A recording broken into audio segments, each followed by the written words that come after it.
Hey everyone, we're group 6 and we were given Apple. The case we chose was Apple versus the FBI to examine the intersection of business and law on legal issues. So the cause of Apple versus the FBI. On December 2nd of 2015, breaking news circulated the world as a terrorist attack occurred in San Bernardino, California, being the deadliest since Sandy Hook. Syed Rizwan Farouk was an environmental health specialist with the San Bernardino County Health Department, and he was married to Tashfeen Malik. Farouk left from work that day and returned with his wife as they carried out one of the deadliest mass shootings in our country's history. Over 300 service members responded to the office building as 14 workers were killed and 22 were injured.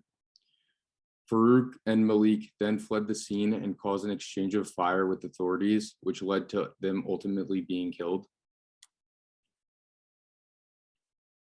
As the FBI investigated the scene, both of the couple's iPhones were retrieved, one destroyed by bullets and the other found in the car.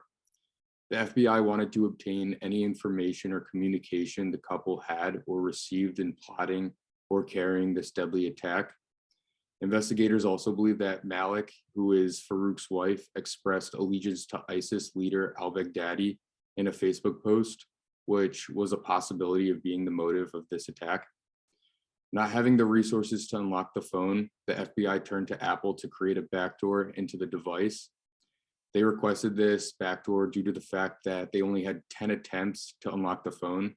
After the 10th attempt, the iPhone would be inaccessible as all the data and information stored would be completely cleared.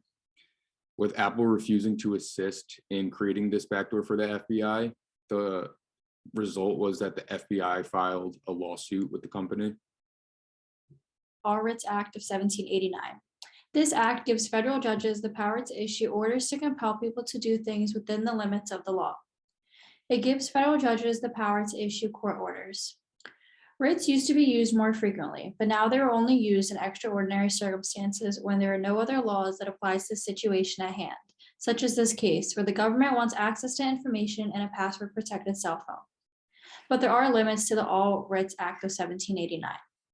A federal judge ruled in 2005 that the All Writs Act could not be used to force a company to allow real-time tracking of a phone without a warrant. And the importance of this act is that it will set a precedent in regard to encryption in the future. Apple's rights. The FBI wants Apple to create a backdoor that would be some form of iOS that would bypass the security in an iPhone. This backdoor feature would be installed on an iPhone discovered during an investigation, and it would create a new version of the iPhone operating system, which would circumvent several important security features. However, in the wrong hands, this backdoor software can be used to unlock any iPhone. Because of this, Apple says that it will not create a backdoor to the iPhone. Apple argues that there is no way to guarantee that if the backdoor were to be created, that its use would be limited and only used when absolutely necessary. Okay, so Apple is definitely affected by this case with the FBI. In a more broader sense, Apple will definitely struggle with customer trust and customer loyalty in the future, because if they create this backdoor, then it will cause customers to question if their privacy is safe, and if Apple has access to unlock a phone at any time. That would definitely question many customers, especially for myself. If the government or FBI had access to just kind of go onto my phone whenever they felt the need to, that would definitely draw concern for me. I think one question that Apple definitely has to ask themselves is, how do we make sure our customers have the privacy they deserve? Since Apple refused to open the shooter's iPhone, the FBI was unable to gain information, and that's the FBI's biggest argument against Apple, is that they weren't able to gain information, and they thought Apple was in the wrong for that. And if the government uses the All Writs Act to unlock your iPhone, it will allow anyone to capture personal data, which just is unfair to the customer. Also, creating this backdoor could cause, creating the backdoor for the government would also lose customer loyalty for Apple, because people just feel like they're being watched 24/7, which is definitely an unsettling feeling to have. And you would question, or you would question like what kind of stuff you're posting on social media per se, and just like not a good feeling to be watched 24/7.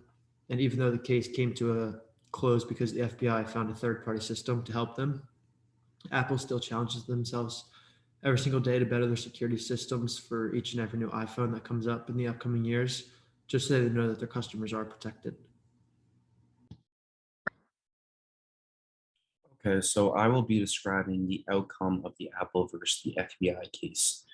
And so it started off on February 25th, 2016, where Apple actually filed a motion to vacate the court's order, arguing that the order is unlawful and unconstitutional to their company and to their system. And specifically Apple argued that the All Rights Act did not provide a basis to conscript Apple to create a software enabling the government to hack into their iPhones, and that the order would violate the First Amendment and the Fifth Amendment's due process clause.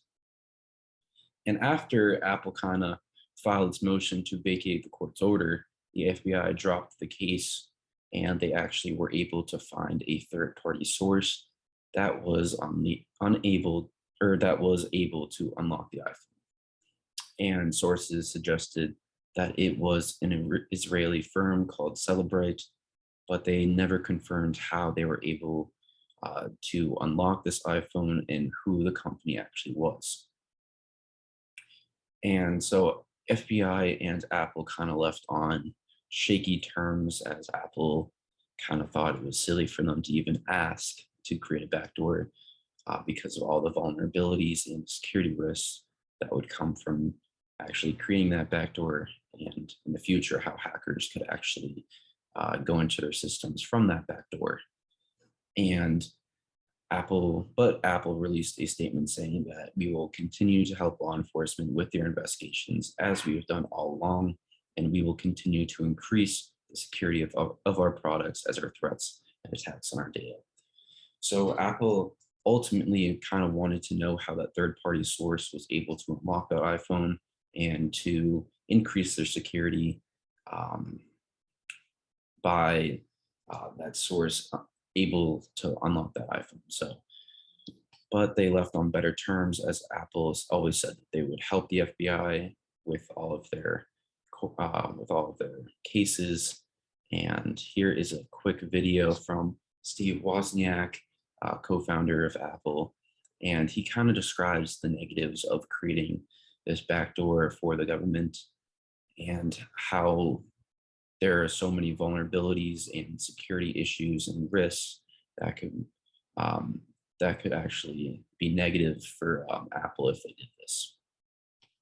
And these are our works cited for our sources that we have used for this presentation. And thank you so much for listening.